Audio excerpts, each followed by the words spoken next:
EFA is an equity-focused initiative.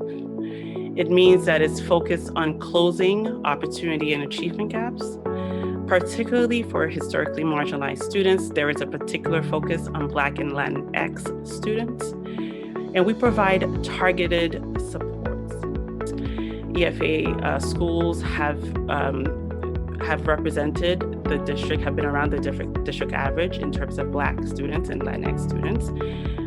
Also the same as the district average for our ELL students and special education students. Current EFA schools are spread across the Boston neighborhoods.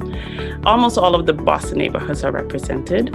We believe in innovation. We believe that our children have the right to have access to innovative practices that lead to outcomes. We believe in a student-centered approach. We ground all of our work in student experience. And then particularly for the leader, for me, of EFA, I have to think about how all of the collective programs move us towards student outcomes or move us to more rigorous student experiences. So Excellence for All, as I was saying before, actually, that it is built and founded on the philosophies of equity, right?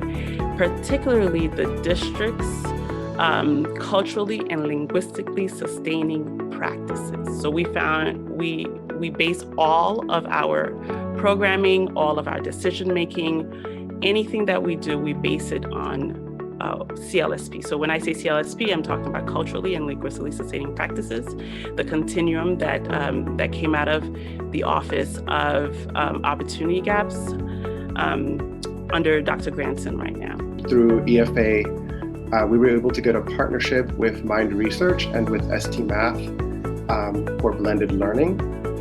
And it really has impacted the way all of our teachers are looking at math data and thinking about instruction. And when I started at the Bates, we had SGP, student growth percentile on MCAS, an average of the low 30s. And this was even lower when disaggregated by data, particularly for our Black and African American students. And I'll just say, we've been part of this program with EFA for 5 years, and over the last two MCAS assessments, we averaged 55 on our SGP. The DESE hopes that we can be in the range of 40 to 60. So just to piggyback on the impact that EFA has had just directly on this particular assessment. And that growth has been true as the Bates has increased its inclusion model all the way up through the grades, just demonstrating the impact that EFA has had on instruction and our ability to really provide that rigorous, culturally responsive instruction for all of our students. Our teachers that we have here now and our families are in full support of the Excellence for All program, as opposed to the advanced work class program that we had before integrating EFA. My name is Megan Welch. I'm the principal at the Sumner. I want to just shout out the opportunities our teachers have had to get better at teaching, and which has been funded by EFA. So for us in particular, the opportunity for our teachers, I think we have about 15 of them who have taken the Dr. Maria Brisk SFL writing that was mentioned earlier. I think the reason it's been so impactful for us and for me as the leader is that we looked at our writing scores and I tasked our team with improving how we teach writing, but I didn't have a way to help the teachers get better.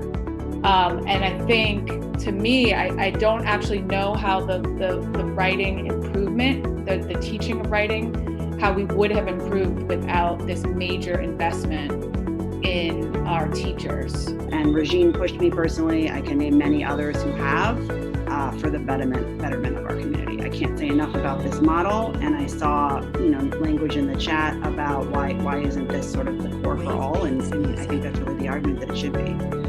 We have to stop segregating groups of kids. We have to shift our practice. It is not the children, it is the adults. It's on us. Yourself, it's not enough to just say, I want EFA. I don't believe in AWC. Yeah. I started to interrupt. Can you just slow down just a Sorry. It requires work for all of us, and Regine pushed me personally. I can name many others who have, for the betterment of our community. I can't say enough about this model, and I saw language in the chat about why isn't this sort of the core for all, and I mean I think that's really the argument that it should be. We have to stop segregating groups of kids. We have to shift our practice. It is not the children, it is the adults. It's on us. I'm Grace from the King. I think I could echo every single comment that's been made by other principals. But what I think is most amazing, what Regine said about the capstone project, my students at the first year, they were able to take data to get us to change our school uniforms because they had enough data to make a presentation and an argument, and they were able to advocate peer council to think about what they look like. Till last year when our students felt extremely conscious about the abandoned buildings in the neighborhood, and they went around and took pictures and talked to architects about how they could really create needed housing for veterans. Grace.